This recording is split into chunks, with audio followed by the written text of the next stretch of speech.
Hello बच्चों, very good afternoon, very good morning. जो भी टाइम पे आप देख रहे हैं उस टाइम पे आप समझ सकते हैं। चलिए, आपके लिए आज हम अल्टरनेटिंग करंट का क्या करते हैं, लेक्चर नंबर 2, जिसमें हम वेरी शॉर्ट और शॉर्ट आंसर टाइप क्वेश्चंस की बात करेंगे। प्रीवियस लेक्चर में हम सभी क्या कर चुके हैं, एमसीक्यू बेस्ड क्वेश्चन को पढ़ चुके हैं और हम साथ ही साथ रीजन और सेशन भी कर चुके हैं। तो आइए कुछ इंपॉर्टेंट क्वेश्चन इस चैप्टर से रिलेटेड उनका डिस्कशन हम स्टार्ट करते हैं। बेटा प्लीज बी फोकस्ड, ओके। जब भी हो और क्वेश्चन करते समय प्लीज एक बार आप क्या कीजिए, पहले क्वेश्चन को एक बार पॉज करके उसको सॉल्व करने का या खुद से ट्राई किया कीजिए, ठीक है। चलिए स्टार्ट करते हैं। तो हमारा स्टार्ट होगा आज का जो सेशन होगा, आज का हमारा सेशन कौन होगा, वेरी शॉर्ट और शॉर्ट आंसर टाइप क्वेश्चंस का, ठीक है। चलिए, तो क्वेश्चन नंबर 1, तो जैसा कि मैंने आपसे बोला है कि प्लीज एक बार क्या किया कीजिए कि खुद से ट्राई किया कीजिए, पॉज करिए, खुद से ट्राई कीजिए, ठीक है, ओके। चलिए, तो हम बात करते हैं किसकी, क्वेश्चन नंबर 21 की। Can the instantaneous power output of an AC source ever be negative? क्या किसी भी power source, instantaneous power source, ठीक है, power output of an AC source ever be negative, क्या ये नेगेटिव हो सकता है? अब मैं आपको पहले समझाने की कोशिश करूंगा, फिर उसके बाद हम क्वेश्चन को लगाएंगे। और उसके बाद उसने सेकंड पार्ट में पूछा है क्या, can the average power output can be negative. दो, हमारे पास दो सिनेरियो है, एक है हमारे पास एवरेज पावर का, दूसरा सिनेरियो है हमारे पास इंस्टेंटेनियस पावर का। तो इनमें से कौन सा नेगेटिव हो सकता है। देखिए प्यारे बच्चों, देखो कंसेप्ट को समझो। कोई भी अगर तुम्हारे पास करंट है और जो करंट फ्लो कर रहा है, क्या वो हमारे पास जो करंट फ्लो कर रहा है, क्या वो नेगेटिव हो सकता है? सवाल हमारे पास ये आया, क्या पावर नेगेटिव हो सकता है जब करंट फ्लो कर रहा हो? पावर नेगेटिव होने का मतलब वो पावर कंज्यूम कर रहा है, जो आपको पावर आउटपुट मिल रहा है, मतलब बल्ब जल नहीं रहा, बल्ब क्या कर रहा है, अंधेरा कर रहा है। बताओ, मतलब अपोजिट कर रहा है, नॉर्मल भी नहीं रहा है। ऐसा कैसा पॉसिबल है एवरेज पावर के केस में और इंस्टेंटेनियस पावर के केस में? चलिए आइए बात करते हैं। देखो, बात तो आप समझ गए होगी कि एवरेज तो कभी नेगेटिव नहीं हो सकता, ठीक है। तो आइए बात करते हैं। तो सबसे पहला हमारे पास क्वेश्चन नंबर 21 का सोल्यूशन की बात करते हैं। हिंदी में आप एक बार पढ़ लीजिए, कोई भी दिक्कत नहीं है। क्या कभी किसी एसी सोर्स का तात्क्षणिक शक्ति निर्गम ऋणात्मक हो सकता है? तात्क्षणिक मतलब इंस्टेंटेनियस। क्या औसत शक्ति निर्गम ऋणात्मक हो सकता है? तो इनके बारे में आज डिस्कस करते हैं हम, ठीक है, ओके। तो अब हम बात करते हैं, मान के चलिए हम क्या मानते हैं, let the applied EMF E is equal to E naught sine omega T होता है। हम जानते हैं E is equal to E naught sine omega T होता है, ठीक है। और करंट मान के चलते हैं हम I is equal to I naught sine omega T plus five. देखो, instantaneous current B is equal to V naught sine omega T होता है, या E is equal to E naught sine omega T हम ले सकते हैं, ठीक है। तो I is equal to I naught sine omega T plus five का मतलब क्या होता है? अब देखिए, कुछ भी हो सकता है। अब प्लस माइनस फाइव का मतलब या तो फाइव आगे होगा या फाइव पीछे होगा, दोनों सिनेरियो हो सकते हैं, ठीक है। दोनों फेज में कब होते हैं, जब हमारे पास, बात कर लेते हैं हम किसकी बात कर लेते हैं, रेजोनेंस की। अभी रेजोनेंस का केस है नहीं, तो हम सबसे पहले बात करते हैं इंस्टेंटेनियस पावर सोर्स की। तो इंस्टेंटेनियस पावर सोर्स क्या होता है मेरे प्यारे बच्चों? हम जानते हैं P is equal to E I, जिसको हम लिख सकते हैं E naught into I naught into sine omega T dot sine omega T plus five. ये आप सभी लोग जानते हैं, बिल्कुल जानते हैं, ठीक है, ओके। अब यहाँ पे कौन सा फॉर्मूला हम लगा सकते हैं? अभी हम बात किसी करें इंस्टेंटेनियस पावर की, यहाँ पे क्या हो सकता है? हम जान सकते हैं two sine A sine B का फॉर्मूला आप लोग जानते हैं। Two sine A sine B का फॉर्मूला आप जानते हैं, जरूर जानते होंगे। क्या होता है हमारे पास? कॉस ए माइनस बी और ए plus minus cos A plus B होता है। तो उसी फॉर्मूले का इस्तेमाल करके हम इसमें आगे बढ़ सकते हैं, ठीक है, बिल्कुल ध्यान से, ओके। एक सेकंड दीजिएगा बच्चों,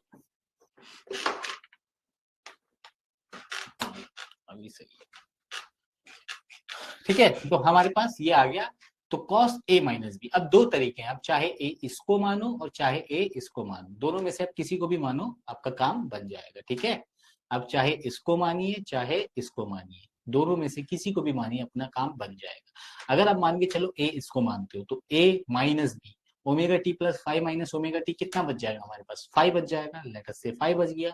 minus cos A plus B, आपके पास क्या आएगा? ए प्लस बी। तो ए प्लस बी आपने किया तो कितना हो गया? Omega t two omega T plus five, ठीक है, सिंपल एज दैट, ओके। जब आप, अब मेरे को एक चीज बताओ, ओके, यहाँ पे हमने बात कर ली, तो इसकी बात अगर मैं करूंगा, ठीक है, और उसके बाद अगर मैं एवरेज पावर की बात करता हूं, अब मैं बात कर लेता हूँ एवरेज पावर की। एवरेज पावर तो सीधा होता है VRMS इंटू IRS में इंटू कॉस फाई। ठीक है, इसमें कोई लपड़ चपड़ होती नहीं है हमारे पास। ठीक है, इंस्टेंट एवरेज पावर की बात कर रहे हैं। एवरेज क्या होता है, करंट के केस में हम जानते हैं कि इंस्टेंटेनियस करंट होता है, और इंस्टेंटेनियस करंट हम पूरे सर्किट के लिए हम कभी हमेशा क्या होता है, यहाँ पे एवरेज ना होके यहाँ पे रूट मीन स्क्वायर वैल्यू की बात हम करते हैं। एक एवरेज की ही बात करते हैं, बट यहाँ पे हम क्वेश्चन क्या करते हैं, रूट मीन स्क्वायर। तो एवरेज पावर के लिए भी हम क्या करते हैं, VRMS into IRMS dot cos phi की बात करते हैं, where phi is the phase. तो इक्वेशन 1 में हमने देखा कॉस फाई क्या होगा, हमेशा cos two omega T plus phi से छोटा ही होगा। मेरे को एक चीज बताओ, फाई फाई दोनों में है, फाई और फाई दोनों में है, तो ये क्या होगा, कॉस फाई हमेशा two omega T plus phi से छोटा होगा, यानी जो वैल्यू है वो नेगेटिव आएगी, क्योंकि छोटे में से हमें बड़े को घटाना पड़ेगा। तो ये पॉसिबल है, क्या पॉसिबल है कि हमारा इंस्टेंटेनियस करंट नेगेटिव हो सकता है, इट इज पॉसिबल। ठीक है, आप ऐसे ना करके आप वैसे भी कर सकते थे, आप ओमेगा टी में से अगर minus omega T plus five करते तो माइनस फाइव आता है यहाँ पे। अब ए भी किसी को भी मान, अपनी सहूलियत के लिए हमें नेगेटिव साइन एक जगह पे मिले, इसलिए हमने ए प्लस बी को डिफ्रेंशिएट करके माना गया है। ठीक है, ठीक है, तो हमारे पास एक चीज तो हमें पता चल गई इक्वेशन 1 से, इंस्टेंटेनियस करंट तो हमारा नेगेटिव हो सकता है, बट एवरेज में कॉस फाइव का नेगेटिव होने का क्या मतलब है, कॉस फाइव VRMS IRMS और कॉस फाइव इनका नेगेटिव होने का मतलब दिख नहीं रहा हमें, है ना। इंस्टेंटेनियस पावर में तो नेगेटिव होने का कोई सेंस नहीं बनता। ठीक है, ओके, तो P एवरेज हमेशा बड़ा होगा। ठीक है, ये कभी भी नेगेटिव नहीं हो सकता, ऋणात्मक नहीं हो सकता। ठीक है, क्यों, क्योंकि कॉस फाई क्या होता है, R/Z होता है, आप जानते हैं R/Z होता है। रेजिस्टेंस भी होगा, इंपीडेंस भी होगा, दोनों में से कोई भी नेगेटिव नहीं हो सकता, जीरो से बड़ा होगा। 0.1 हो सकता है, 0.2 हो सकता है, 0.3 हो सकता है, एनीथिंग कुछ भी हो सकता है, बट आपका जीरो से नीचे नहीं जा सकता। रेजिस्टेंस कुछ ना कुछ होगा, इंपीडेंस नहीं भी होगा, कुछ ना कुछ तो होना ही पड़ेगा, उसको जेड की वैल्यू को कुछ ना कुछ होना ही पड़ेगा, या तो आर ही रहेगा, नहीं है इंडक्टर नहीं है कैपेसिटर, लेकिन आर रेजिस्टेंस तो है, तो इसका मतलब है कभी भी इंस्टेंटेनियस पावर आपका जीरो नहीं हो सकता। चलिए आगे बढ़ते हैं। ठीक है, क्वेश्चन नंबर 22 की बात करते हैं। ऐसा क्वेश्चन हमने पहले देख चुके हैं, चलो बात करें। Mention the factor on which the resonant frequency of a series LCR circuit depends. Series LCR circuit की वो फैक्टर, उन कारकों की बात कीजिए जिन पर अपना क्या डिपेंड करता है, जिन पे हमारा, ठीक है, जिन पे हमारा LCR सर्किट डिपेंड करता है। ठीक, plot the graph showing the variation of impedance of series LCR circuit when the frequency of applied source, LCR circuit with the frequency of the applied source. एक बार हिंदी में बात करेंगे, उन कारकों का उल्लेख कीजिए जिन पर किसी LCR परिपथ की अनुनाद आवृत्ति निर्भर करती है, श्रेणीबद्ध LCR परिपथ में प्रयुक्त AC स्रोत की आवृत्ति के साथ परिवर्तन को दर्शाने वाला ग्राफ दिखाइए। ये क्वेश्चन हम पहले भी कर चुके हैं, तो एक हिंट मैं देता हूं आपको ग्राफ के साथ। ठीक है, जो हमने पहले किया था, हम जानते हैं क्या, क्या जानते हो आप लोग। अब हम जानते हैं सीरीज LCR सर्किट में जो इंपिडेंस होगा, हम बात करेंगे उसमें एक्सएल होगा, और एक्सएल क्या होता है, ओमेगा एल होता है, और ओमेगा एल को क्या लिख सकते हैं, 2πfl। ठीक, और यहाँ पे हम एक्सी की बात करेंगे तो ये होगा 1/ωc होगा, इक्वल्स टू हम क्या लिख सकते हैं, 1/2πfc। रेजोनेंस के केस में क्या हो जाएगा, रेजोनेंस के केस में क्या हो जाएगा मेरे प्यारे बच्चों, रेजोनेंस के केस में हम साफ सुंदर तरीके से जानते हैं XC is equal to X omega हो जाएगा, और जहां से हमारे पास एक्स ओमेगा नहीं एक्सी हो जाएगा।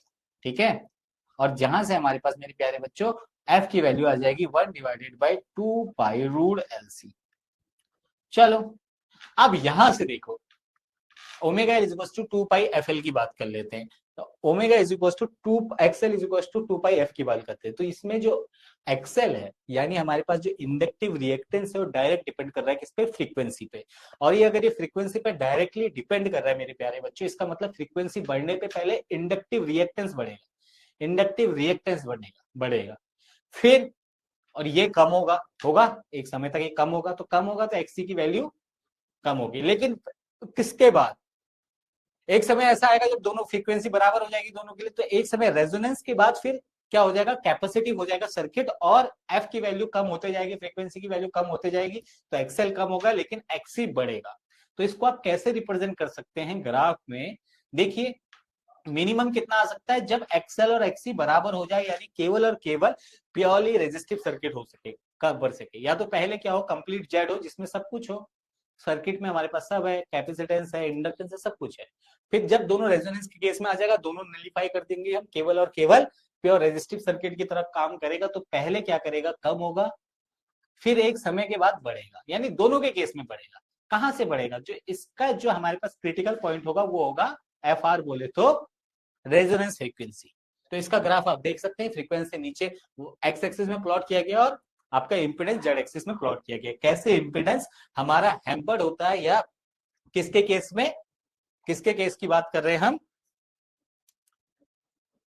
रेजोनेंस के बाद, रेजोनेंस फ्रीक्वेंसी की बात कर रहे हैं। ठीक है, चलिए हम दूसरी बात कर लेते हैं। अब क्वेश्चन नंबर 23 की बात कर लेते हैं। ऐसा क्वेश्चन हमने एक एमसीक्यू टाइप में किया था, आपको याद होगा। ठीक है, कोई दिक्कत नहीं है, ऐसा कोई भी नया क्वेश्चन तो आएगा नहीं। अब तो उन्हीं, देखो जो बेसिकली हम सारे टॉपिक जो टच करने हैं वो कर चुके हैं एमसीक्यू में, अब उन्हीं से रिलेटेड लॉन्ग क्वेश्चन ही बनते जाएंगे। ठीक है, अब हम बात करते हैं सीरीज एलआर सर्किट या आरएल सर्किट, बात एक ही है। विथ आर इक्वल टू 10 ओम, उसका आर दे रखा है हमें। देखो हमारा पहला जो कॉन्सेंट्रेशन होता है, हम क्या करते हैं, मार्क करते जाते हैं। आर दे रखा है, एल दे रखा है, ठीक है, इसके अलावा सर्किट में कुछ है भी नहीं। जो भी है इसके दाता गुणदाता सब यही है। ठीक है, कनेक्टेड टू एसी वोल्टेज हमें दे रखा है, चलो भैया एसी वोल्टेज में मिल गया। ठीक है, where V is in volt and T is in second, calculate the impedance of the circuit, निकालना हमें, Z की वैल्यू निकालनी है, बहुत बढ़िया। फेज एंगल फाई की वैल्यू हमें निकालनी है, बहुत बढ़िया। Voltage drop across inductor VL की वैल्यू निकालनी है हमें, वेरी गुड। तो हमें ये चीजें तो पता चल गई कि हमें फाइंड आउट क्या क्या करनी है, तो इसलिए हम इसको क्या करेंगे, एक बार हिंदी में पढ़ के अपनी जिंदगी में शांति लाएंगे। तो R is equal to 10 ohm और L इज इक्वल टू 100/पाई मिली हेनरी वाला एक श्रेणीबद्ध LR परिपथ V is equal to 141 sine 100πt volt था के एसी सोर्स से जुड़ा है, जहां V वोल्ट में और T सेकंड में है। गणना करें परिपथ की प्रतिबाधा, कला कोण, प्रेरक के शिरों पर वोल्टता पात। ठीक, चलिए चलिए चलिए चलिए, तो सोल्यूशन निकाल ले। चलिए, तो सोल्यूशन यहीं पे निकाल लेते हैं। ठीक है, आपके पास R है, आपके पास L है, जो भी है आपके पास। ठीक है, ओके, तो परिपथ की परिबाधा, परिबाधा कितनी होगी मेरे प्यारे बच्चों, जेड बराबर हम क्या लिख सकते हैं, हम जानते हैं जेड बराबर कितना हो जाता है, R square plus XL square minus XC square, जिसको जिससे माइनस कर तो ये आपकी मर्जी है। ठीक है, ओके। एल की वैल्यू आपके पास है, यानी इसको एक्सएल की जगह ओमेगा एल लिखेंगे। फ्रीक्वेंसी आपके पास है, बिल्कुल है 100π, है ना। ठीक है, तो अब हम इसको नेक्स्ट पेज में ही कर लेते हैं यहाँ। तो सोल्यूशन की बात करते हैं मेरे प्यारे बच्चों, हमारे पास कितना है, z हमें कैलकुलेट करना है। z की वैल्यू मैं डायरेक्ट लिखूंगा, ठीक है, मैं डायरेक्ट लिखूंगा। अब R square plus omega L minus omega 1/ओमेगा c होता है, 1/ओमेगा c का स्क्वायर। ठीक, आर की वैल्यू है 10 plus omega L, omega L कितना है, एल की वैल्यू 100/पाई, तो ये कितना हो जाएगा 100/पाई, ओमेगा की वैल्यू है 100π। ठीक, अब ओमेगा सी तो है ही नहीं सर्किट में, तो इसको तो रखेंगे ही नहीं, सर्किट में है ही नहीं भैया, कैपेसिटेंस है ही नहीं, उसकी जगह खाली रहेगी, कोई और गाड़ी चलाएगा। ठीक है, तो 10 का स्क्वायर, 10 का स्क्वायर तो बेचारा 10 का स्क्वायर है, कोई दिक्कत ही नहीं है, यहाँ पाई से पाई उड़ाओ। ठीक, अब ये क्या था, आपके पास एक चीज आप ध्यान दोगे तो एक चीज आपने क्या ध्यान दी, ये मिली हेनरी की बात कर रहा है, मिली हेनरी बोले तो 10⁻⁻⁶, तो यहाँ पे मैं लिख देता हूँ 10⁻⁻3, इसका भी स्क्वायर कर देंगे तो 10⁻⁻6 आपके पास आ जाएगा।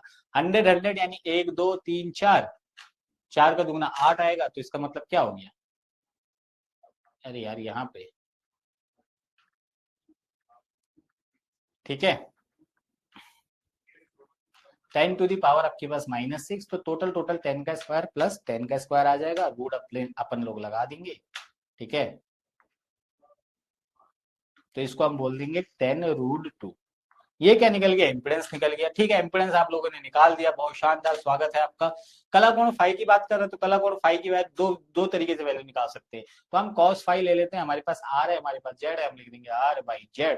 आर की वैल्यू अपने पास कितनी है, आर की वैल्यू कितनी है अपने पास 10, 10 डिवाइडेड बाई जेड की वैल्यू कितनी है 10√2, 10 से 10 उड़ा बच्चा कितना 1/√2, तो कॉस फाई की वैल्यू 1/√2 कब आती है, जब फाई की वैल्यू 45 डिग्री होती है। चलो, उसके बाद क्या पूछा है, उसके बाद क्या बोला है, प्रेरक के सिरों पर वोल्टतापात। चलो प्रेरक के सिरों पर वोल्टतापात की बात कर लेते हैं। प्रेरक, भाई साहब प्रेरक यानी एक्सएल यानी VL की बात की है, तो IXL की बात की है। ठीक है, यही तो होगा भैया, आई एक्सएल की बात की है। करंट कितना है सर्किट में, बताओ जल्दी। करंट दिया है क्या?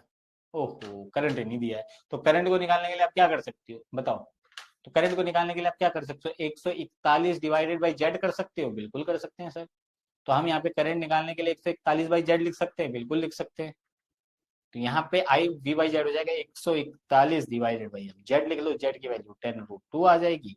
इनटू एक्सएल की वैल्यू कितनी आ जाएगी? ओमेगा एल, ओमेगा की वैल्यू 100 बाई पाई, और एल की वैल्यू कितनी है?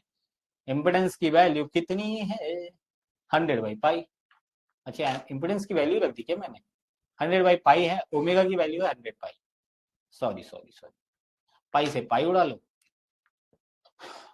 एक जीरो से एक जीरो यहाँ का मार दो। √2 से कितने टाइम कटेगा? 10⁻³ भी आएगा, सॉरी मिली एमजी ना। √2 से कितने टाइम कटेगा? 1.41, यानी कि ये कटेगा 100 टाइम्स। 100 इंटू 10 इंटू 100 इंटू 10⁻³ 10⁵ इसको अपने साथ लेके उड़ेगा तो बीएल की वैल्यू आ जाएगी 100 वोल्ट।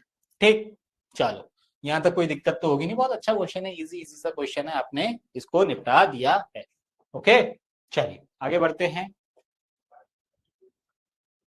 क्वेश्चन नंबर 24 की बात कर लेते हैं थोड़ा सा। क्वेश्चन नंबर 24 सेम ही क्वेश्चन है। AC source V is equals to Vm sin omega t is connected across an ideal capacitor. Derive the expression for the current flowing in the circuit and reactance of the capacitor and plot the graph of the current I versus omega t। अच्छा, मतलब हिंदी में क्या कहना चाहता है?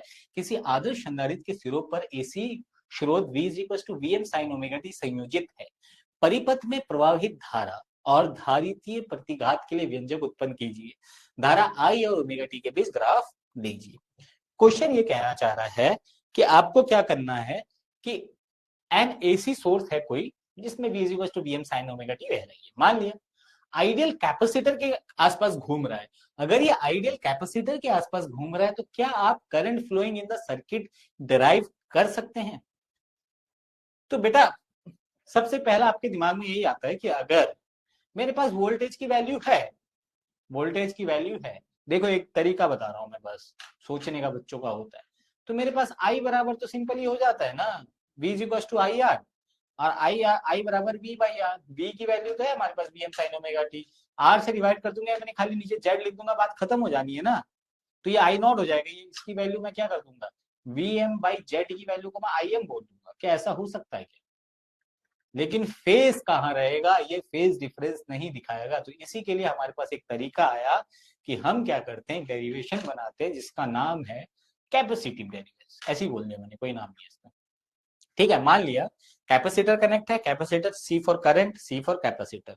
तो capacitor क्या करता है? करंट को π/2 फेज अपनी जिंदगी में आगे बढ़ा देता है। ठीक है, चलो हमने मान लिया। ओके, अब इसने माना है let us consider a capacitor C connected to an AC source as shown below. Below मतलब साइड में होता है हमारे लिए। ठीक है, ओके। तो V is equal to V n sine omega t लिख दिया। अब इससे हम करंट तक कैसे पहुंचेंगे? जब V है हमारे पास, C है, तो पहले हम चार्ज निकाल लेंगे। चार्ज का क्या करेंगे? डिफरेंशिएशन कर देंगे, ऐसे dq बाई dt कर देंगे, बात खत्म हो जाएगी। तो Q इज इक्वल टू कितना होता है? देखो हम जानते हैं V is equal to Q बराबर क्या होगा? V CM sine omega t. कैसे आया? V is equal to QC से आया। यहाँ पे हमने क्या कर दिया? Q is equal to VC कर दिया। V की वैल्यू थी और C के साथ Vm साइन ओमेगा टी कर दिया। अब इसको अगर T के साथ रिस्पेक्ट कर देंगे तो हमें डिफरेंशिएट कर देंगे तो हमें पता है हमारे लिए करंट, एक ताजा ताजा करंट बन जाएगा ये।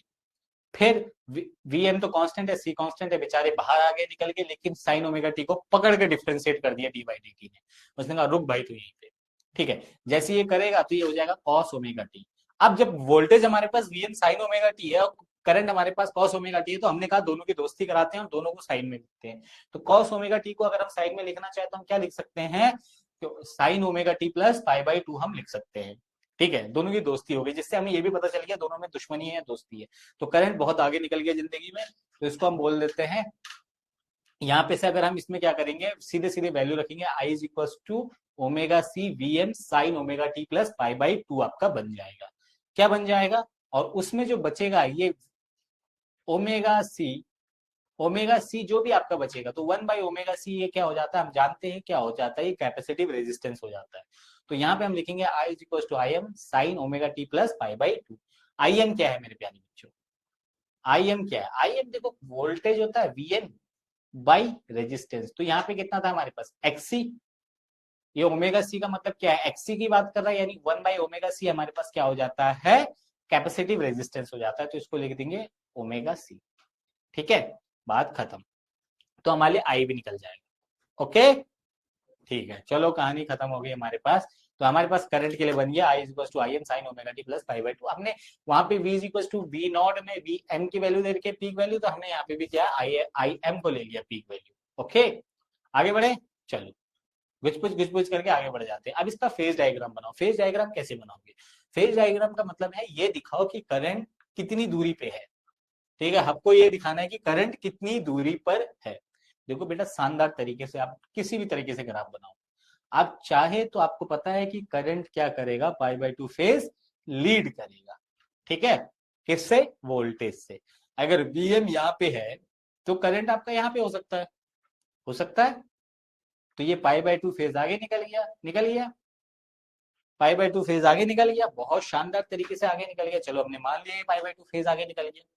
ठीक है, तो ऐसे में थोड़ा सा फेज बनाने में दिक्कत आती है, तो आप क्या करेंगे, इसको थोड़ा सा कहीं को भी, आपकी मर्जी है, आपने क्या बना लिया, ओमेगा टी फेज पे क्या बना लिया, आपने वोल्टेज बना लिया। और करंट क्या कर दिया, यहाँ पे आई इक्वल टू ओमेगा टी आगे ले गए, कुछ भी आपकी मर्जी है।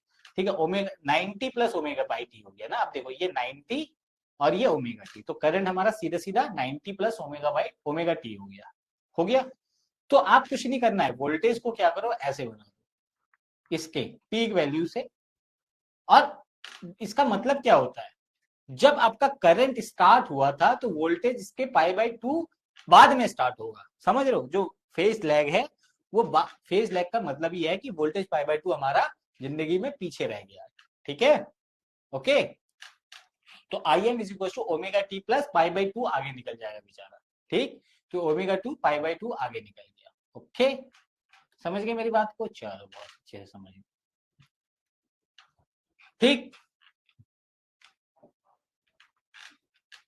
चलिए आगे चलते हैं। अब हम बात करते हैं क्वेश्चन नंबर 25 की, सीबीएसई 2025 की बात कर लेते हैं, और क्या इसकी बात कर लेते हैं। रजिस्टर 30 ओम, चलो रजिस्टर आर की वैल्यू दे दिया है ना, कैपेसिटर 250 बाई 5 माइक्रोफेरेड, माइक्रो बोले तो 10 to the power -6 farad are connected in a series to a 200 volt and 50 hertz AC source. जो भी है, रजिस्टर है, कैपेसिटर है, एसी सोर्स से कनेक्टेड है। The current in the circuit I की वैल्यू निकालनी है, voltage drop across the resistor and the capacitor, और वोल्टेज ड्रॉप कितना होगा रजिस्टर और कैपेसिटर के अलावा। अब उसके बाद जो थर्ड पार्ट है, यहां तक तो बहुत इजी है, थर्ड पार्ट एक बार खुद से ट्राई कीजिएगा, आराम से पॉज करके। क्या बोल रहा है, is the algebraic sum of this voltage is more than the source voltage. क्या कहना चाह रहा है पता है, पहले आपने निकाला voltage drop across the resistor, यानी वी आर निकाला, V R is equal to I into R. फिर आपने किया वीसी निकाला, VC is equal to I into XC निकाला। फिर दोनों को जोड़ दिया।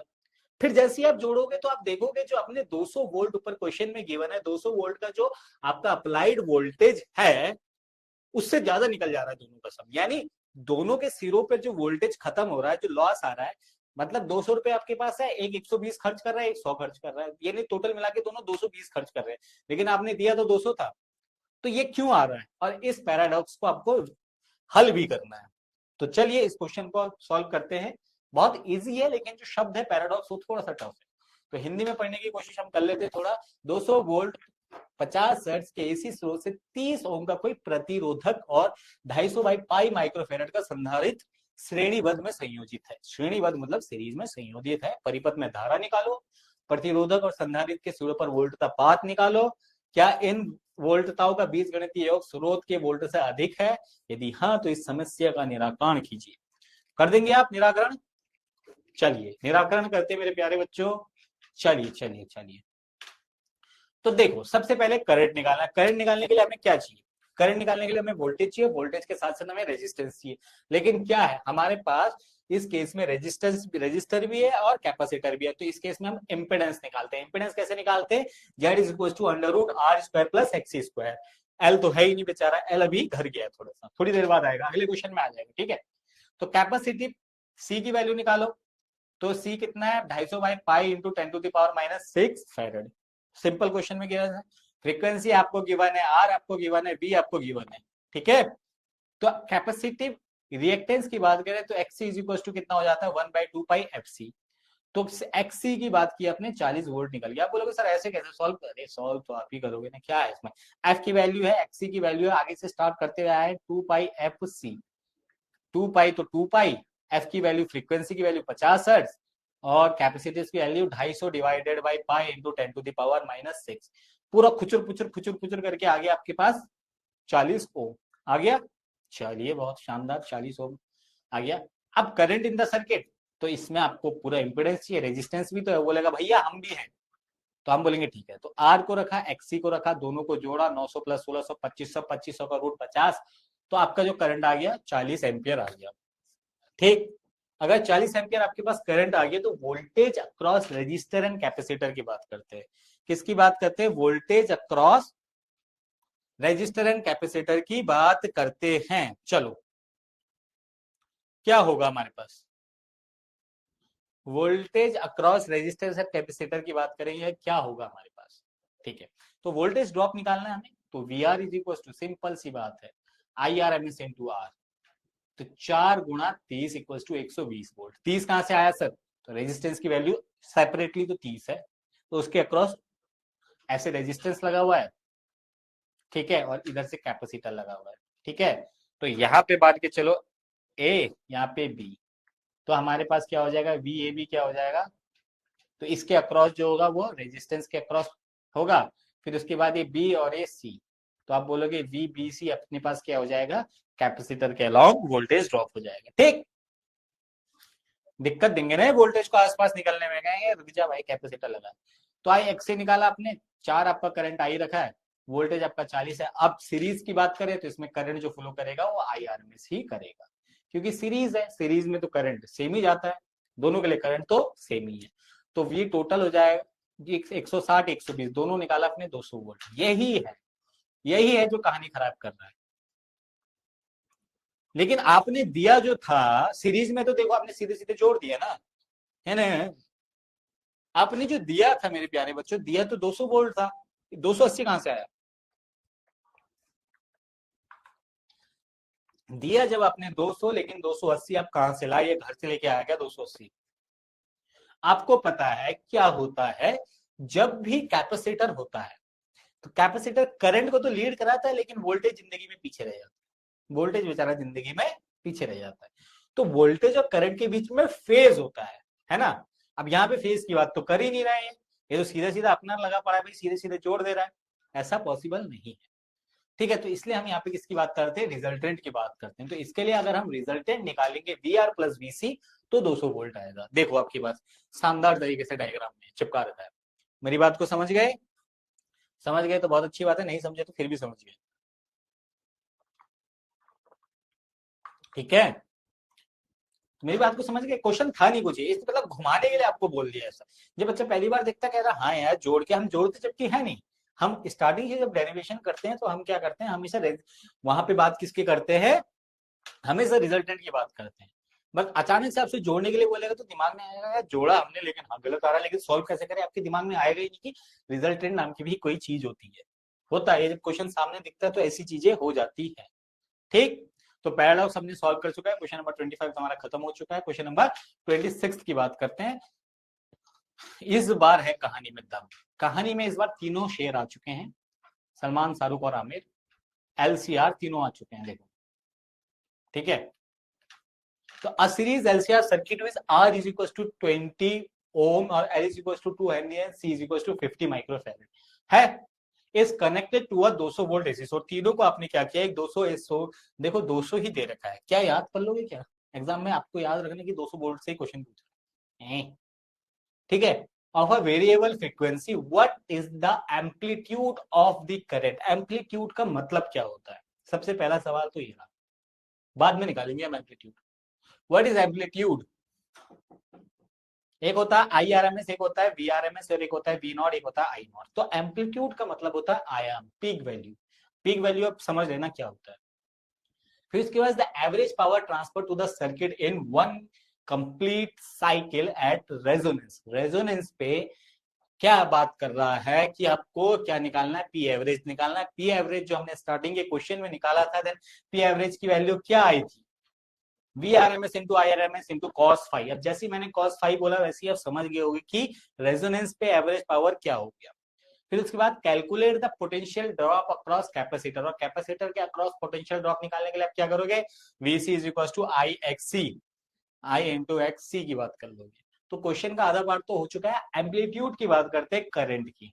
तो पहले तो आई नॉट निकालेंगे। तो देखो यहीं से पेन उठाने से पहले सॉल्व करने की कोशिश हम करेंगे। हमें क्या निकालना है, पीक वैल्यू आई नॉट निकालना, और I is equal to I naught into I naught sine omega T होता है। चलो यहाँ पे आया नहीं, हमारे पास वोल्टेज है V है हमारे पास, तो V is equal to I by Z होता है। तो जेड क्या हो जाएगा अपने पास, तीनों चीज दे रही है, तीनों को रूट में डालो, जोड़ दो, छू छू कर दो। समझ रहे हो? चलिए तो पहले हिंदी में पढ़ेंगे, हमारा धर्म है ये। चलिए तो आर गिवन है, R is equal to 20 ohm, L is equal to 2 henry और C is equal to 50 microfarad का एक श्रेणीबद्ध एलसीआर परिपथ परिवर्ती आवृत्ति वाले 200 वोल्ट एसी से जुड़ा है। गणना कीजिए धारा का आयाम। अनुनाद की स्थिति में पूर्ण चक्र में, अनुनाद रेजोनेंस बोले तो अनुनाद की स्थिति में एक पूर्ण चक्र में परिपथ में स्थानांतरित औसत शक्ति संधारित्र के सिरों पर वोल्टता पात। चलिए एट रेजोनेंस की बात करते हैं। Resonance the frequency supply, the frequency of the supply and power of the natural frequency of given LCR circuit। ठीक है, छोड़ो जो भी लिखा है। पहले हम बात करेंगे, हमें चाहिए पूरा का पूरा रेजिस्टेंस बताओ कि सर्किट में पूरा का पूरा इंपेडेंस कितना है। सबसे पहला सवाल हमारे पास ये है। लेकिन रेजोनेंस के केस में क्या होता है कि एक्सएल और एक्ससी बराबर हो जाते हैं, ये दोनों आपस में ही क्या करते हैं, लड़ मरते हैं, रेजिस्टेंस का फायदा हो जाता है, तो केवल और केवल सर्किट में रेजिस्टेंस रहता है। ये बात तो पता ही होगी आपको। XL is equal to XL is equal to XC हो जाता है ना। तो रेजिस्टेंस में खत्म, प्योर रेजिस्टिव सर्किट हमारे पास बन चुका है। तो IRMS की बात करें, VRMS by Z, VRMS 200 divided by 20 is equal to 10 ohm. चलो करंट निकल गया, लेकिन करंट हमसे पूछा नहीं है, हमसे बोला पीक वैल्यू। तो आई नॉट क्या होता है, आई नॉट होता है एम्पलीट्यूड। एम्पलीट्यूड बोले तो पीक वैल्यू ऑफ करंट, ठीक, और पीक वैल्यू। अब बात करें यहां पे, ठीक है, कि सर पता कैसे चलेगा क्वेश्चन में कि ये VRMS है, IRMS है, या V नॉट है, आई नॉट। मतलब यहाँ पे तो पता चल गया, लेकिन खाली क्वेश्चन में V is equal to 200 volt आपको अगर बोलता है, तो आप कैसे पता लगा लेंगे कि VRMS ही है। क्वेश्चन में जब भी कुछ ना दिया हो तो इसका मतलब VRMS है, और उसके अलावा अगर वो स्पेसिफाई कर दे तो जो स्पेसिफाई करेगा वही चीज होगा, है कि नहीं है। तो स्पेसिफाई जिस चीज को कर रहा है वही चीज है, अगर स्पेसिफाई नहीं करता है तो इसका मतलब क्या होता है कि इसका मतलब वो VRMS है। ठीक है, 90% of the question, 100% of the question आपके उसमें VRMS के पूछे जाते हैं। चलिए तो IRMS तो आपका हो जाएगा कितना, 10√2। चलो 10√2 कर दो, बात खत्म होगी, है ना। ये आ गया पीक वैल्यू। अब बात करें average power transfer to the circuit in resonance for one complete cycle, कितना हो जाएगा, VRMS IRMS into cos phi. इस कॉस फाई की वैल्यू क्या होगी रेजोनेंस पे, बता सकता है कोई, R by Z. Cos phi क्या होता है मेरे प्यारे बच्चों, स्टार्टिंग से बात कर रहे हैं। Cos phi is equal to होता है R बाई जेड। अभी हमने देखा जेड की वैल्यू कितनी आ गई थी, R ही आ गई थी सर, तो R by R is equal to कितना हो जाएगा, 1। और कॉस फाई की वैल्यू 1 कब आती है, जब ये 0 डिग्री के बराबर, फाई 0 डिग्री के बराबर। तो ये तब होगा जब फाई हमारे पास 0 डिग्री के बराबर हो। तो 0 डिग्री रखते इसका काम खत्म। VRMS 200, IRMS 10 equal to 2000 watt. Pure resistive circuit की वजह से हमारे पास पावर लॉस हुआ। चलिए potential cross cross the capacitor frequency. Capacitor क्या है मेरे प्यारे, ठीक है। तो हमारे पास पहले तो हम बात करेंगे फ्रीक्वेंसी कितना है, 1 divide by 2 pi root LC। अगर इसको आप सॉल्व करेंगे, इसको आप अगर सॉल्व करेंगे तो XC की वैल्यू आप निकालने जाएंगे कितनी, 1 डिवाइडेड बाई 2 पाई FC आएगी। यहां से आपने F निकाला, F की वैल्यू उठा के यहां रखी, तो XC की वैल्यू आई आपके पास 200 ओम। ठीक, तो VRMS आपको क्या निकालना है, VC निकालना है। मैंने आपको बता दिया IRMS इंटू XC करो, XC की वैल्यू 200। बस यहीं पे थोड़ा सा पेचीदा था कि फ्रीक्वेंसी आपको निकालनी पड़ी, यहाँ पे 2 पाई FC निकालनी पड़ी। अब हर एक क्वेश्चन इजी तो देगा नहीं, फ्रीक्वेंसी कैलकुल, दिमाग ये रहता है कि यार एग्जाम में रहता है इतना बड़ा कैलकुलेशन तो नहीं दिया होगा यार, सीधे सीधे फ्रीक्वेंसी कहीं से उठा लेते हैं। लेकिन क्वेश्चन में देखिए equation I equal to I naught sine omega T है, V equal to V naught sine omega T नहीं दिया है, यानी ओमेगा हमें नहीं मिला है, ओमेगा नहीं मिला। और क्वेश्चन में कहीं पे 50 वोल्ट या 50 हर्ट्ज टाइप की चीजें भी नहीं लिखी है, इसका मतलब हमें कैलकुलेट करना ही पड़ेगा। चलिए क्वेश्चन नंबर 26 समाप्त। क्वेश्चन नंबर 27 पे आ जाते हैं, बहुत शानदार क्वेश्चन है, सीबीएसई 2023 का पूछा गया। The current of 1 ampere flows through a coil and when it is connected across a DC battery of 100 कर 100 वोल्ट की बैटरी क्या देती है, 1 एम्पियर का करंट देती है, कौन को एक coil. If DC battery is replaced by N AC source, अब क्या हुआ, if DC battery is replaced by N AC source, DC battery को हटाया, एसी सोर्स आपने अप्लाई किया, ठीक है, of 100 volt and angular frequency 100 radian पर सेकेंड। एंगुलर फ्रीक्वेंसी क्या होता है बेटा, क्या होता है एंगुलर फ्रीक्वेंसी, क्या लगता है आपको, किस चीज की बात कर रहा हूँ। कभी कभी लैंग्वेज में ही ऐसा देगा, नंबर ऑफ क्वेश्चन आपको लगाने का बस यही कारण है, नहीं तो एक क्वेश्चन लगाओ बात खत्म करो। एलसीआर का एक क्वेश्चन लगाओ, अपना जेड निकालना सीख लो, बीआरएमएस लगाना सीख लो, बात खत्म है। क्यों हमको नंबर ऑफ क्वेश्चन लगाने, भैया ये कहां से पता चलेगा एंगुलर फ्रीक्वेंसी, रेडियन पर सेकंड का मतलब क्या होता है ना। क्या ये फ्रीक्वेंसी एफ की बात कर रहा है या ओमेगा की बात कर रहा है, बता सकते हैं, क्या ये ओमेगा की बात कर रहा है या एफ की बात कर रहा है। The current reduces to 0.4 volt. उसके बाद हमको निकालना है इंपेडेंस, निकालना है self induction of the coil, निकालना है phase difference between the voltage and current की बात कर रहा है, phase difference between voltage and current हमें निकालना, ठीक। हिंदी में हम बात करेंगे, किसी कुंडली को 100 वोल्ट की डीसी बैटरी से संयोजित करने पर 1 एम्पियर की धारा प्रवाहित हो रही है, लेकिन जैसे ही हमने 100 वोल्ट की एसी सोर्स से डाला तो हमारे पास कोणीय आवृत्ति 100 रेडियन पर सेकंड से प्रतिस्थापित किया गया, तो धारा 0.5 एम्पियर तक कम हो जाती है। ज्ञात कीजिए कि परिपथ का प्रतिबाधा, कुंडली का 100 प्रेरकत्व और वोल्टता और धारा के बीच कालांतर फाई की वैल्यू कितनी है। क्वेश्चन सेम ही है, सब कुछ सेम है, थोड़ा बहुत वैल्यू आपके लिए घुमा लिया। आपको दिया गया है क्या, आई की वैल्यू दे रखी थी पहले 1 एम्पियर, वोल्टेज दे रखा था 100 वोल्ट, तो इससे हम क्या पहले आर निकाल सकते हैं, रेजिस्टेंस तो हम निकाल ही सकते हैं, रेजिस्टेंस थोड़ी ना बदल गया हो, ठीक है। एंगुलर फ्रीक्वेंसी ओमेगा की वैल्यू दे रखी है 100 रेडियन पर सेकेंड, करंट रिड्यूस तो 0.5 एम्पियर। तो पहले हम बात करते हैं, वोल्टेज 100 था, करंट इतना था, 100 ओम तो अपने पास रेजिस्टेंस है, 100 ओम तो अपने पास रेजिस्टेंस है, ठीक है, तो 100 ओम तो भाई लोग अपने पास रेजिस्टेंस है नहीं है, ठीक है। अब हम बात करते हैं, जब एसी सोर्स हम लगाते हैं तो करंट कितना है, तो उससे हमारे इंपीडेंस पता चल जाएगा, तो इंपीडेंस हमारे पास सेम है, आई हो जाता है, और वी तो हमारे पास 100 ही रहेगा वोल्टेज, लेकिन करंट अपने पास 0.5, क्योंकि उसने बोला जो एसी सोर्स है वो भी 0.5 का ही है, तो अपने पास कितना हो जाएगा, जेड कितना हो जाता है, 200 ओम का हो गया। चलिए ये बात भी हमारे पास शानदार थी, ठीक है। तो इंपीडेंस कितना होता है, Z is equal to R square plus XL square, दोनों है ना अपने पास, रेजिस्टेंस आपने पहले निकाला 100, इंपीडेंस आपने निकाला 200, ओ जेडसी आपने निकाला 200, ठीक है। अब जेडसी की जगह इसको एक्सी लिख लो तो भी अच्छी बात है, ठीक है यार। यहाँ पे इंपीडेंस ऑफ द कॉइल की बात कर रहा, हाँ इंपीडेंस की बात कर रहा है, टोटल रेजिस्टेंस की बात कर रहा है, सॉरी यहाँ पे ये उसकी बात नहीं कर रहा, ओमिक रेजिस्टेंस, ये टोटल इंपीडेंस की बात कर रहा है, पूरे के पूरे सर्किट से करंट रिड्यूस हुआ है, तो करंट रिड्यूस हुआ है तो वोल्टेज डिवाइडेड बाय करंट करने पे हमें टोटल रेजिस्टेंस यानी इंपीडेंस मिला है। तो हमारा जो फॉर्मूला होता था कितना होता था, जेड इज इक्वल टू कितना होता था, रूट कितना R square minus plus XL square, C तो है ही नहीं।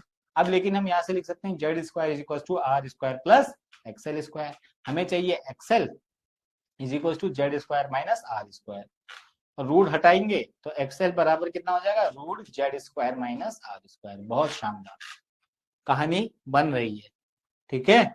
चलिए तो यहाँ पे आर जेड की वैल्यू 200, इसकी वैल्यू 100, 173 लिखूंगा।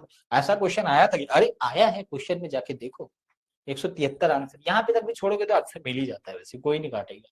200 का स्क्वायर जो भी करोगे आपका जितना आएगा 40000, 100 का स्क्वायर 10000, फिर माइनस करके लिख भी देना।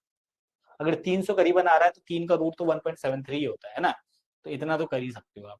चलिए सेल्फ इंडक्टेंस की बात करें तो हम जानते हैं XL is equal to omega L होता है, अरे यार इतना तो कर ही लोगे बच्चों, L is equal to XL by omega हो जाएगा। एक्सेल की वैल्यू आपके पास कितनी आ गई, 173, 173/100, 1.73 हेनरी। फेज डिफरेंस की बात करें तो tan inverse XL by R, एक नया फॉर्मूला। अगर cos फाई की वैल्यू बोले तो r/z, और tan फाई की वैल्यू बोले तो एक्सेल बाई आर। ठीक, तो एक्सेल कितना है, 173.2/100 इज इक्वल टू 60 डिग्री। ठीक, अब बोलोगे सर ये भी और आया है बच्चों, आया है 1.73, क्वेश्चन पूछा गया है तो हम क्या करें भाई। वहां ऊपर करोगे तो √3 आ रहा होगा, यहाँ पे जो वैल्यू आ रही होगी √3 आएगी ना यहाँ पे, तो √3 की वैल्यू से भी कर सकते हो वैसे आप tan इनवर्स 60 डिग्री की वैल्यू। चलिए क्वेश्चन नंबर 28 की तरफ हमारे कदम बढ़ते हैं, बहुत शानदार तरीके से। सीबीएसई 2022 का थोड़ा सा हम पीछे जा चुके हैं, इतिहास पढ़ रहे हैं, इसका मतलब 2022 मतलब। चलिए, N alternating voltage of 200 volt, एक अल्टरनेटिंग वोल्टेज है जो 200 वोल्ट का है, applied across a device x, किसी डिवाइस एक्स के अक्रॉस लगाया गया है, वोल्टेज एक्स के अक्रॉस लगाया गया है, a current of 0.22 ampere flows in the circuit, current अपना 0.22 एम्पियर सरसरी निगाहों से बह रहा है। It lags behind the applied voltage, यहां पे इसने कुछ भारी शब्दों का बाण चलाया, इसने बोला इट लैग्स बिहाइंड, लैग कर गया बेचारा, पीछे रह गया। कौन, करंट, करंट लैग कर गया। आपको पता है C for current, C for, मेरे बच्चे जानते हैं, तो इसने क्या बोला, एक्स लगाया है। अब समझ जाओ कि एक्स क्या है, C for current, C for capacitor.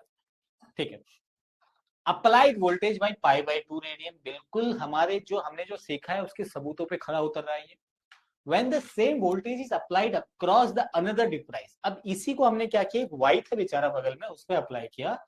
The current in the circuit remains same and the phase with applied voltage, लेकिन अब क्या कर रहा है, करंट के साथ कोई बदतमीजी नहीं, अब केवल और केवल वोल्टेज के साथ जो भी हो रहा है। तो वोल्टेज क्या हो रहा है, अब ये फेज क्या हो जा रहा है, लैग कर जा रहा है। तो आपको बताना ये जो एक्स वाई है, ये जो एक्स वाई है, ये किस प्रजाति के प्राणी है। ठीक है, तो एक्स वाई जिस भी प्रजाति के प्राणी है, आपको ये चीज पता लगानी है। तो कैसे पता लगाएंगे, इतना तो सीख ही लिया होगा अभी तक, और मैंने हिंट भी दे दिया है। और calculate the current flowing in the circuit when the same voltage applied across series. अब फिर उसके बाद अपने को क्या करना है, calculate the current flowing, current भी अपने को निकाल लेना है। चलिए हिंदी में पढ़ लेते हैं एक बार। 220 वोल्ट की प्रत्यावर्ती वोल्टता का एक उपकरण X पर प्रयुक्त की जाती है, 0.22 एम्पियर की धारा आरोपित वोल्टता में कला π/2 रेडियन पश्चिमगामी यानी पीछे चले जाएगी। जब समान वोल्टता किसी अन्य उपकरण Y के सिरों पर आरोपित की जाती है तो परिपथ में धारा समान है और यह प्रयुक्त वोल्टेज के साथ कलम है। ठीक, उपकरण X व Y का नाम बताइए, उपकरण X और Y का नाम बताइए। ठीक है, जब x और y के श्रेणीबद्ध संयोजन के सिरों पर समान वोल्टता प्रयुक्त की जाती है तो परिपथ में प्रवाहित धारा की भी गणना कीजिए। चलो जो भी है हम कर लेंगे, हमें क्या दिक्कत है, कुछ दिक्कत है, कर लेते हैं। देखो x और y तो आपको समझ में आ गया, पहले में जब करंट वो निकल रहा है तो x हमारा पास इंडक्टर ही होने वाला है ना। करंट जब लैग कर रहा है, इसने बोला अप्लाइड वोल्टेज बाई π/2, हाँ करंट लैग कर रहा है, लीड नहीं कर रहा। तो इंडक्टर बोले तो प्यारे बच्चों क्या हो जाएगा, अपने पास प्रेरक हो जाएगा, सीधे सीधे कोई सॉल्व किए बिना, इतना पता होना चाहिए। ये प्रेरक है और ये क्या है, प्रतिरोध है।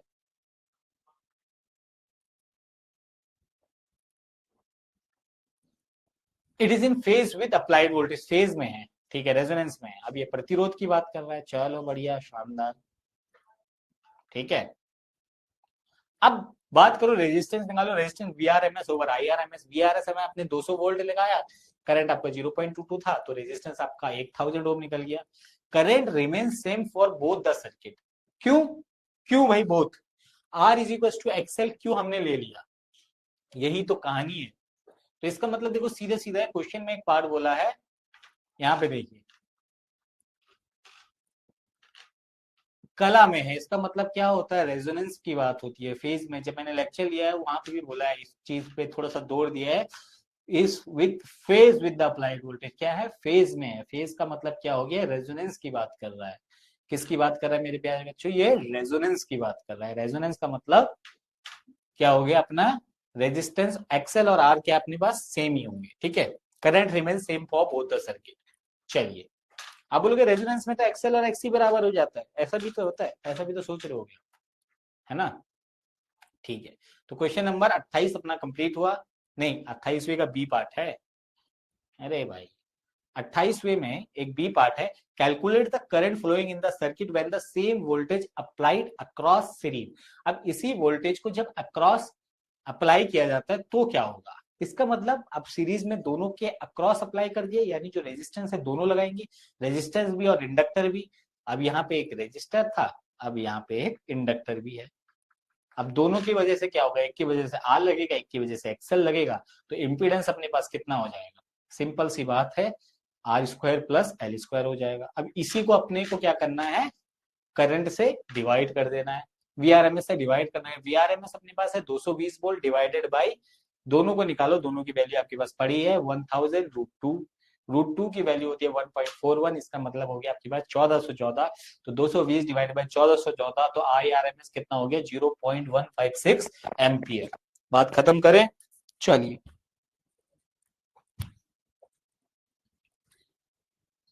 समझ में तो आई गई होगी चीजें।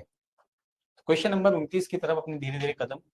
Using phasor diagram derive the expression for the impedance of an AC circuit containing LCR circuit. बहुत इंपॉर्टेंट क्वेश्चन बेटा। आप बोलोगे सर इसमें कभी पूछा नहीं गया? पूछा है, तोड़ तोड़ के पूछता है, तोड़ तोड़ के पूछता है इसको। जैसे 5 नंबर का दे दिया तो उसमें 2 नंबर का पार्ट ये होगा, समझ रहे हो? मतलब पूछता ही पूछता है, लेकिन कभी 3 नंबर में भी पूछ देता है, आधा आधा पार्ट करके पूछता है। सबसे इंपॉर्टेंट है, अगर एग्जाम के पॉइंट ऑफ व्यू से नहीं पूछा जाता तो इससे डायरेक्ट क्वेश्चन तो आता ही आता है, न्यूमेरिकल बेस हो चाहे कुछ। तो इस फेज से हमें तो पढ़ना ही पढ़ना है, यही है भैया चैप्टर की जान है, ठीक है? इसको हटा दोगे तो फिर चैप्टर पढ़ने का कोई फायदा भी नहीं है। चलिए, तो कलांतर फेजर आरेख का प्रयोग करते हुए एलसीआर श्रेणीबद्ध प्रत्यावर्ती धारा की प्रतिबाधा के लिए व्यंजक उत्पन्न कीजिए। हम जैसे क्लास में पढ़ चुके हैं, हमारे पास क्या है? एलसीआर। अगर मैं यहाँ पे बात करूं, एक सिंपल बात करूं, तो हम क्या बोलेंगे? जब हम वोल्टेज अप्लाई करते हैं तो एक एल है, एक सी है, एक आर है, तीनों का अलग अलग काम है। तो रेजिस्टेंस क्या करता है? दोनों दोनों को क्या करता है? सेम फेज में रखने के काम करता है, वोल्टेज और करंट को। कैपेसिटर क्या करता है? करंट को पाई बाय 2 फेज या किसी फेज आगे ले जाता है और वोल्टेज को लैग करा देता है।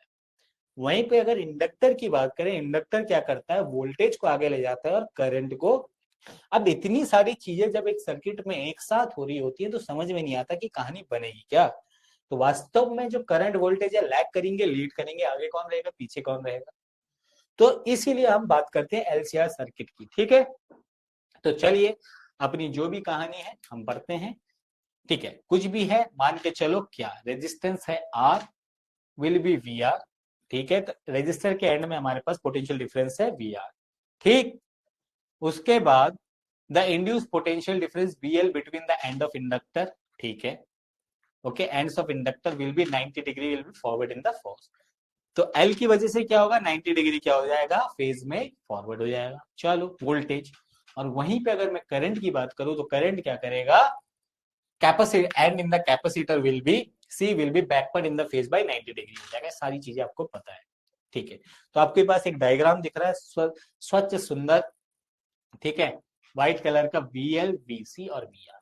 इमेज भी बनाना है जब भी ये आए, सब कुछ एज्यूम करना है। मैं आपको एक सिंपल सा ट्रिक बताता हूँ लिखने का। एक डायग्राम बनाया, आप बोलेंगे let us suppose the applied voltage across the inductor is VL, the voltage applied across the capacitor is VC and the applied voltage across the resistance is VR, ठीक है? ओके, और आपके फिर उसके बाद यहाँ पे उसके बाद आप क्या लिखेंगे? सिंपल सी बात है, द इंडक्टर की वजह से क्या होता है? The applied voltage is lead by pi by 2 या 90 डिग्री, और कैपेसिटर के केस में क्या होता है? The applied voltage is lag by pi by 2 और 90 डिग्री, एंड द रेजिस्टेंस क्या करेगा? आपका रेजिस्टेंस शुड, रेजिस्टेंस की बात करें तो रेजिस्टेंस क्या करता है? फेज में रखने की कोशिश करता है, ठीक है? ओके, तो चलिए, तो इसका मतलब क्या हो गया? अब इसका मतलब हमें डायग्राम से काम करना पड़ेगा, तो हमने डायग्राम बनाया। तो ये डायग्राम जो आपको दिख रहा है, तो कैसे बनता है डायग्राम? ये अपने पास रहा एक तीर का निशान। अब इस तीर के निशान में हमको पता है जो VR है, वोल्टेज है, वो सीधा सीधा है अपना रेजिस्टेंस के केस में। इंडक्टर के केस में VL आगे चले जाता है और कैपेसिटर के केस में पाई बाय 2 पीछे निकल जाता है। ये भी 90, ये भी 90। लेकिन इससे हमें रिजल्टेंट नहीं मिल पाता। क्या नहीं मिल पाता बेटा? रिजल्टेंट। हमें चाहिए क्या? रिजल्टेंट। तो रिजल्टेंट निकालने के लिए हम क्या करेंगे? अब हमें पता है वेक्टर की क्या होती है, वेक्टर की क्या होती है, पैरेलल शिफ्टिंग। तो पैरेलल शिफ्टिंग के साथ साथ एप्लीकेबल होती है। अब इसका हम इसको नेगेटिव, ये वीसी है तो इसके अपोजिट इसको नेगेटिव भी लिख सकते हैं, वीएल माइनस वीसी। ठीक, तो अब ये नीचे वाले का कोई काम ही नहीं है, लो हट जाओ। ठीक है, ये सबसे इजी तरीका है, एग्जाम में थोड़ा सा अटपटा भी देता है, मैं बताऊंगा। तो इसका मतलब इसका रिजल्टेंट कहां को बनेगा मेरे प्यारे बच्चों? ये बन गया रिजल्टेंट। अब हमेशा बीच 45 डिग्री बीचों बीच में तो बनेगा नहीं, ऐसा तो होगा नहीं, कहीं भी बन सकता है, 5 डिग्री बन सकता है। ठीक है वी आर, तो इस रिजल्टेंट हमारे पास कितना हो जाता है? V square is equal to V R square plus, अब वी आर का मतलब हम लिख नहीं सकते क्योंकि रेजिस्टेंस का दिखाता है, तो हम केवल और केवल वी लिखेंगे रिजल्टेंट को, V L square plus Pythagoras theorem से सिंपल, यहाँ पे हमने लगा दी पाइथागोरस, अपना निकाला क्या, जो वी है वो कितना हो जाएगा, ये वाला साइड ये V L minus B C, तो ये वाला साइड भी कितना हो जाएगा, V L minus B C. कितना हो जाएगा? एक side V L minus B C का whole square plus V R का स्क्वायर। इतना तो पाइथागोरस थ्योरम से आप लोग कर सकते हैं बहुत प्यार से, सुंदर तरीके से। ठीक है, चलिए, तो इसका मतलब ये तो अपने पास हो गई कहानी। अब इसका मतलब फिर आपने क्या है, वही क्लास 10 वाली कहानी, V square is equal to I square plus R square, फिर into plus I L X C square, तो ये पूरा का पूरा आई अपने पास कॉमन, आई अपने पास कॉमन, पूरा का पूरा V square by I square हो जाएगा, पूरा दोनों साइड रूट ले लिया, तो यहां से तो स्क्वायर चले जाएगा, इनके सर पे छत आ जाएगी, R square plus XL minus XC square. ठीक, यही इंपीडेंस होता है। फिर उसके बाद आप जानते हो एक्सएल को आप ओमेगा लिख सकते हो और एक्सी को 1/ओमेगा सी भी आप लिख सकते हो। तो ये जो डायग्राम है आपके एग्जाम में, मैं जिस चीज की बात कर रहा था, चलो ये तो आपने सीख ही गए, तो एग्जाम में इस डायग्राम को और कैसे रिप्रेजेंट कर सकता है, ठीक है, देख लेते हैं एक बार।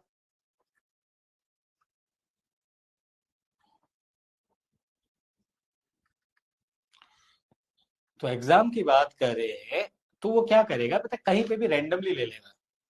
मान के चलो वी आर को उसने ये ले लिया, तो इसका मतलब अब हमें ये वी आर को क्या कर दिया इसने, एक्स एक्सिस के साथ 5 डिग्री पे ले लेता है, और इसी के साथ क्या करेगा, यहाँ पे अपना पाई/2 फेज अपना आगे क्या कर देगा, तो इसका मतलब पाई/2 फेज आगे आपको क्या ले जाना पड़ेगा, वीएल ले जाना पड़ेगा।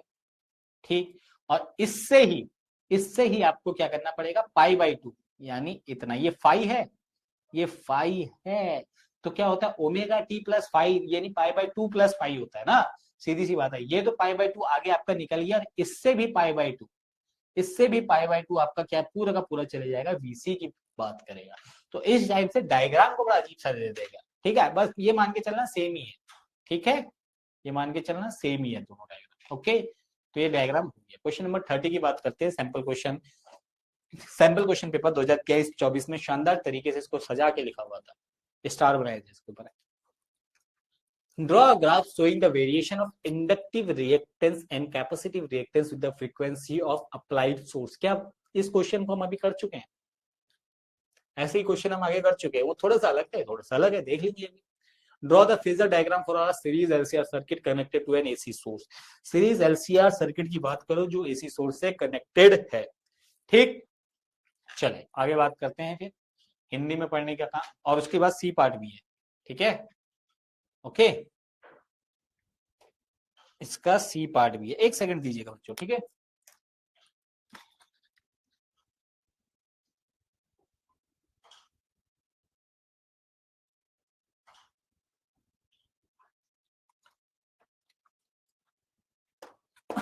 ठीक है मैडम, तो ठीक है, इस क्वेश्चन को हम थोड़ा सा नेक्स्ट में करेंगे क्योंकि लॉन्ग क्वेश्चन है, तो अब इसको नेक्स्ट में ले जाएंगे इस क्वेश्चन को, ठीक है। तो थैंक यू सो मच, आपको मिलते हैं नेक्स्ट लेक्चर में, bye bye, have a nice day.